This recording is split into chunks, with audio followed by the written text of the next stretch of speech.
Um bate-papo com o Roxo Rony, da Missão Bereshit. Shalom, amigos! Estamos aqui hoje com um convidado super especial, o Roxo Rony, da congregação Missão Bereshit. E nós temos um assunto que, na minha opinião, é bem intrigante. Nós vamos falar sobre Yeshua de Nazaré. Mas ele não é um judeu? Ele não nasceu em Belém, da Judéia? Não é um belemita? Como assim que ele é de Nazaré? Vamos entender um pouco isso e vamos terminar o que para mim foi uma descoberta maravilhosa, uma profecia bíblica sobre os discípulos de Yeshua. E como nós somos discípulos de Yeshua, eu creio que essa profecia bíblica é exatamente sobre nós. E eu fiquei muito surpresa ao descobrir no hebraico original a palavra que está no texto, porque o tradutor usou uma palavra que, na verdade, desvia o foco da palavra que foi escolhida pelo Eterno para que tivesse no texto original. E então esse será o nosso bate-papo hoje. E eu vou começar com essa pergunta. Nós conhecemos, e frequentemente é referido nos evangelhos aqui, que Jesus de Nazaré, Yeshua Hanatzri, eu nem sei. E a gente tem até um texto que Marcos 1:24, que eu vou ler. Foi quando Yeshua confronta um endemoniado, né? Deixe-nos sozinhos. O que temos nós contigo, Jesus de Nazaré, ou Yeshua Hanatzri? Vieste destruir-nos? Eu sei quem tu és, o Kadosh de Elohim, o Santo de Deus. Então, os demônios aqui, eles falam Jesus de Nazaré. E não é a única passagem, nós temos algumas passagens em que se refere a Yeshua como de Nazaré. Até Nataniel, né? Pode alguma coisa boa vir de Nazaré? Então, como é que é isso? Como é que a gente pode entender essa questão de Yeshua? Shalom a todos, obrigado pelo convite. É bom a gente começar a pensar, né, na questão de Jesus o Cristo, né? Jesus Cristo. Cristo não é um nome dele, né? É um título que significa Messias, que vem do hebraico Mashiach, que significa ungido. Então, Jesus, o ungido. Na verdade, o ideal seria falar Jesus, o Cristo, dando destaque ele como Cristo, né? Como o Mashiach esperado. Mas quando a gente fala um pouco historicamente da Brit Hadashah e da vida, da biografia de Yeshua, a gente vê que naquela época existiam sobrenomes relacionados ao lugar de nascimento ou ao lugar onde a maior parte da vida foi vivida, né? E isso não era diferente de Yeshua, apesar dele nascer em Belém, a maior parte ou a grande parte da sua infância, adolescência, início da juventude foi na cidade de Nazaré, né? Por isso Yeshua de Nazaré, mas não somente por isso. A gente sabe que existem profecias que apontam para algo específico em Nazaré por causa da raiz do nome Nazaré. Netzarim, a raiz vem de Netzar, que significa ramo, galho, né? Então o ramo que nós estamos falando é uma profecia lá de Isaías, né? Que fala que haveria um rebento, um ramo da linhagem de Jessé, da linhagem de Shai, né? Que descenderia por Davi e seria o rei das nações, seria o rei dessa terra, né? Esse é o que nós sempre falamos, que é a pessoa de Yeshua, o Mashiach, que esperávamos e que veio para as nossas vidas. Então existia uma identificação com o termo Netzarim, não só pela cidade que ele nasceu, mas principalmente pela profecia. Então a gente passa pelo momento do que o texto que a Marie leu logo aqui no começo de Marcos, né? Quando o espírito imundo identifica Yeshua de Netzarim, Yeshua de Nazaré, ele está dizendo, você é o ramo. Você está identificando, você é uma Mashiach, você é aquele que não podemos nem observar, que temos que ficar longe de você. Você é o Santo de Elohim. Então existe sim uma identificação por causa da cidade e principalmente por causa da parte profética de Isaías, que a gente até tem um texto para ler em Isaías. Isaías 11:1 diz assim, e sairá um Netzar, um ramo, do tronco de Jessé e Shai, e um renovo se brotará das raízes dele. Na verdade, as duas palavras eu acho que são referentes à mesma raiz, Netzar, né? Com conjugações diferentes. Se brotará das raízes dele. Então, isso aqui é messiânico. E eu li certa vez que A cidade de Nazaré, ela tem uma história peculiar e ela seria formada por belemitas. Após a perseguição que Herodes fez aos bebês, né, semelhante lá a Faraó, né, que queria matar os bebês porque o Mashiach estaria nascendo, né, e a gente tem a história que Yosef, o pai de Yeshua, e a mãe Miriam, eles vão ao Egito, né? E quando eles retornam, eles não mais retornam para Belém, onde seria uma cidade mais visada, mas também para que se cumprisse a profecia que ele viria da Galiléia dos gentios, porque Nazaré é na região de Samaria, que é conhecida como a Galiléia dos gentios, e há uma profecia nesse sentido, mas que em Nazaré, nessa cidade, as pessoas seriam belemitas, que foram para lá justamente para não serem perseguidas facilmente, porque a cidade de onde viria o Mashiach era uma cidade alvo. E essa cidade recebeu esse nome justamente por causa da profecia do Messias que viria de Belém, mas ele seria um ramo, um renovo, um rebento, né? E aí Nazaré. Mas qual é a conexão desse título que Yeshua recebe, Yeshua de Nazaré, com os seus discípulos, seus talmidim? Acabou-se que isso virou uma conexão de nome, né? Ligaram o nome a ele pela cidade que ele nasceu e pela profecia. E posteriormente, após a sua ressurreição, os que permaneceram linkados, conectados a ele, foram assim chamados dentro de um conceito judaico, porque no início não se tinha questão de igreja, de cristianismo, o que se tinha era uma vertente judaica daqueles que acreditavam no caminho, com a seita do caminho, que assim era chamada, ou era identificado como os nazarenos, né, os netzarim, né, aqueles que seguiam Yeshua de Nazaré como Mashiach, né? Então esse termo está lá em Atos 24:5, quando tem esse relato. Então, no início não eram chamados de cristãos, até se tem um entendimento que somente eles eram chamados de cristãos ou messiânicos, melhor dizendo, em Antioquia de forma específica, mas nas outros lugares, em outras comunidades, sempre eram vistos como nazarenos, como netzarim, como lá em Atos está aqui. Vai ler. A gente tem aqui Atos 24:5, porque temos achado que este homem, aqui é uma acusação contra o rabino Paulo, Ravi Shaul, né? O apóstolo Paulo que a gente conhece, porque temos achado que este homem é uma peste que promove sedições entre todos os judeus por todo o mundo e um líder da seita dos nazarenos ou do secto dos Netzarim, porque haviam os judeus que seguiam o judaísmo e que não receberam Yeshua como o Mashiach, e os Netzarim, seguidores de Yeshua, o Netzarat, eles então recebiam esse título. Eles ficaram conhecidos dessa maneira, né? Para ser uma forma de identificá-los, né? Digamos assim. Então você tinha outros segmentos dentro do judaísmo da época, e por esses seriam oriundos do ensino de Yeshua, e permanecerem nesses ensinos, eles foram assim identificados, para que eles foram destacados. Olha, esses aqui são os nazarenos, são um povo que seguia Yeshua e que cumpre os ensinos que ele deixou após a sua ressurreição. Né? E a gente tem muitos profetas com muitas profecias, né? Que ele seria, além de Isaías 11, né? Eu vou ler só mais um, que ele seria esse netzar, né? Esse ramo, esse renovo, esse galho, né? Por exemplo, Zacarias 3:8 diz assim: ouve, pois, ó Josué, sumo sacerdote, tu e os teus companheiros que se assentam diante de ti, porque são homens admiráveis, eis que eu farei vir o meu servo, o renovo, né? Então, aqui é mais um texto que o servo de Adonai, o Mashiach, seria o renovo, e é com artigo definido, o servo, né? Então, a gente tem algumas profecias nesse sentido. E então eu queria partir agora para a gente falar de uma outra profecia que cita os Netzarim, mas no texto que a gente lê na nossa versão, na nossa tradução, não está escrito Netzarim, tá? É outra palavra, o que meio que camufla. Porque se pensarmos que os Netzarim são os discípulos de Yeshua, né, e nós somos discípulos de Yeshua, nós somos Netzarim. que nos espalhamos, fomos assimilados.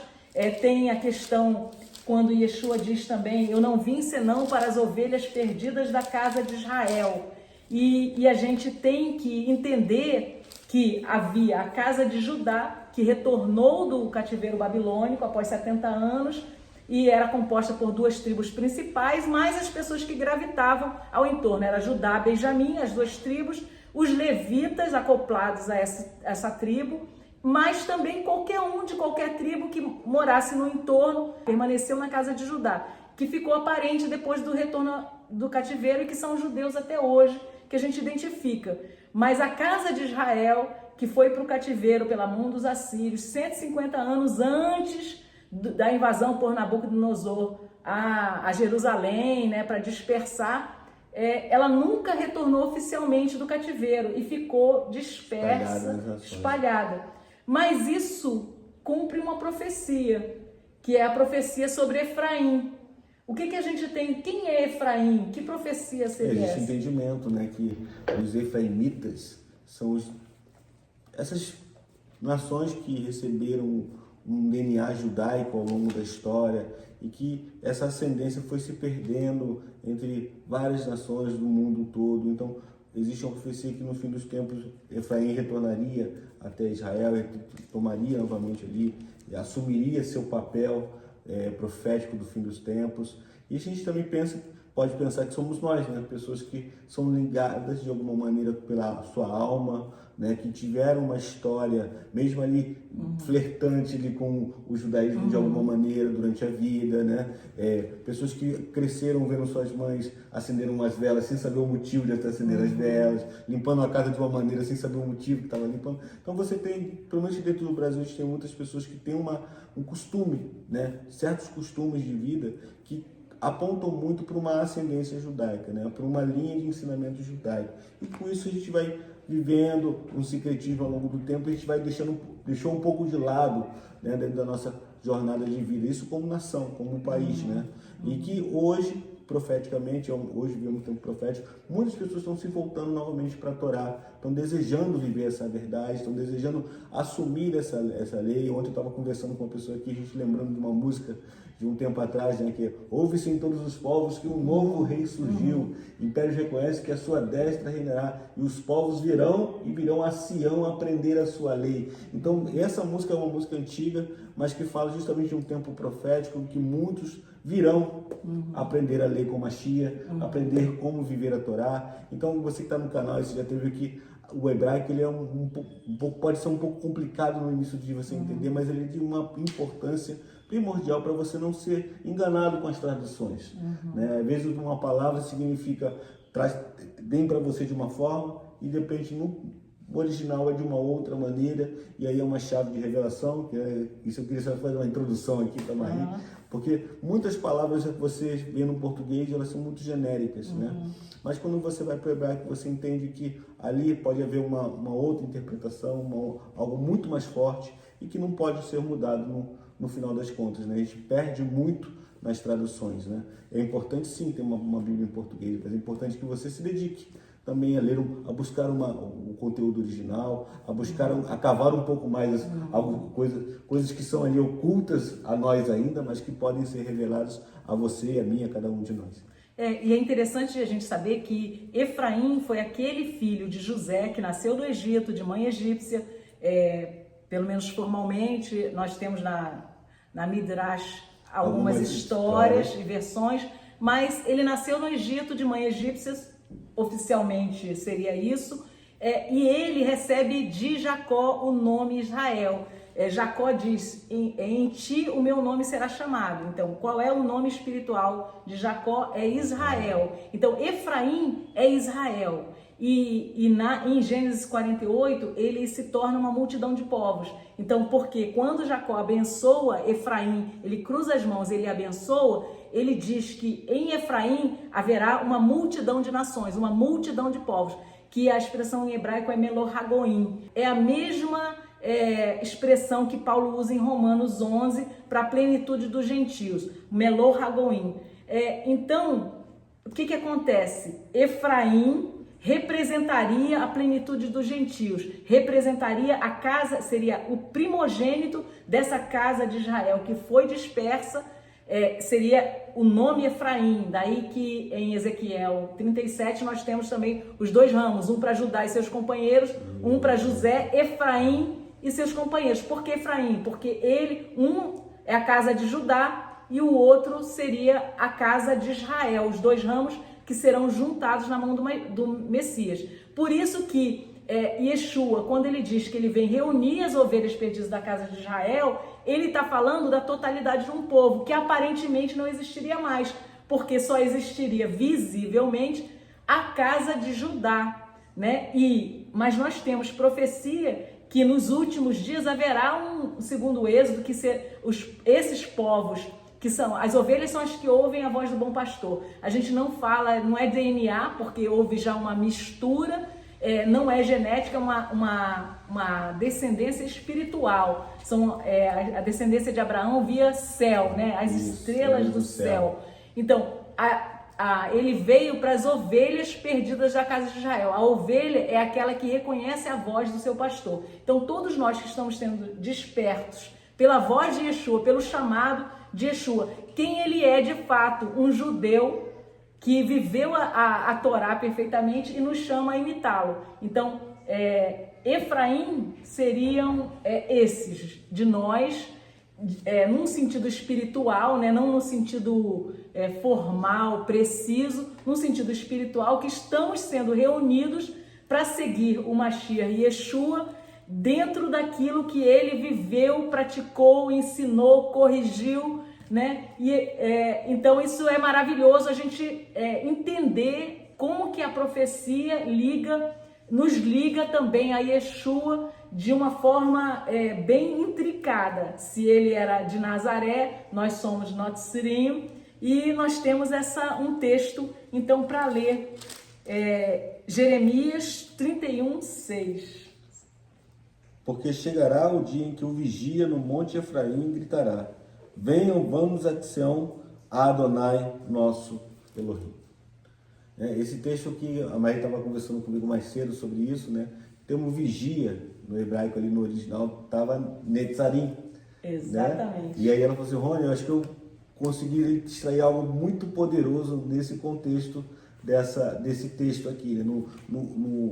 No profundo desse texto, né? Consegui cavar alguma coisa interessante, porque falam, em vez de vigia, que outros chegam a atalaias em algumas outras traduções, mas no hebraico, se você for ler lá na tradução, no transliterário, está lá Netzarim ou Notzarim, né? Que é uma indicação do verbo raiz natsar, né? Ramo, que a gente veio falando no começo.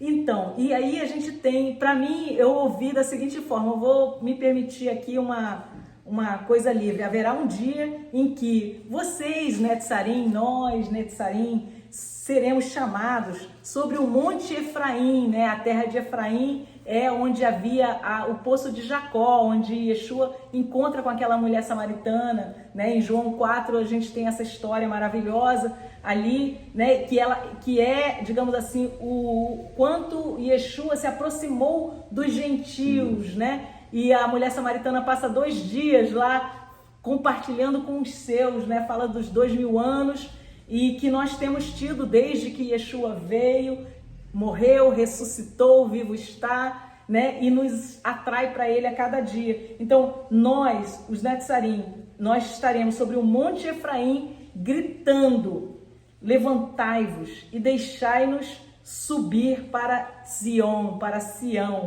para Yod Revavirê, nosso Elohim.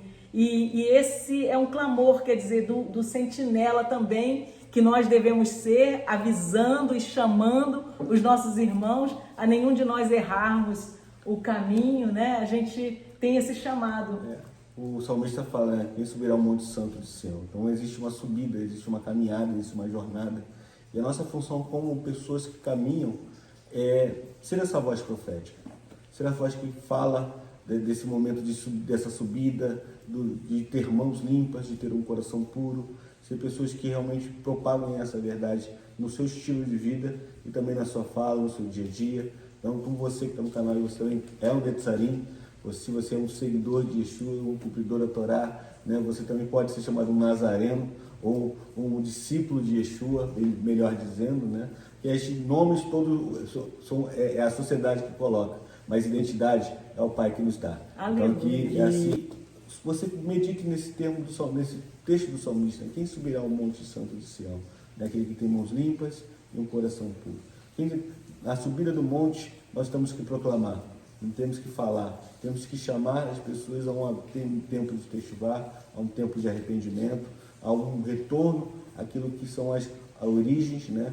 Não se tem boas novas se a gente não conhece o que se originou as boas novas, né? Então, se você só conhece o Evangelho, te convido a conhecer o que veio antes, a raiz disso tudo, que é a Torá do Eterno. Amém, muito bom. E para mim isso falou o seguinte, que nós temos um chamado, uma responsabilidade. Nós, nazarenos, nós, Natsirim, nós temos que proclamar, né? E nós temos que causar ciúmes aos nossos irmãos judeus. E como faremos isso? Apenas vivendo a Torá obedientemente, que jamais eles terão ciúme de alguém desobediente, enfim, que não vive a instrução eterna e do nosso Pai. Então, nós temos essa função, precisamos vivê-la e fazer isso com alegria, discernindo quem nós somos chamados a ser também. A Torá é a luz para o nosso caminho. Aleluia. Ela seja a luz para o seu caminho também. Amém. E assim nós nos despedimos de vocês, dizendo shalom, amigos, até a próxima. Muito obrigado.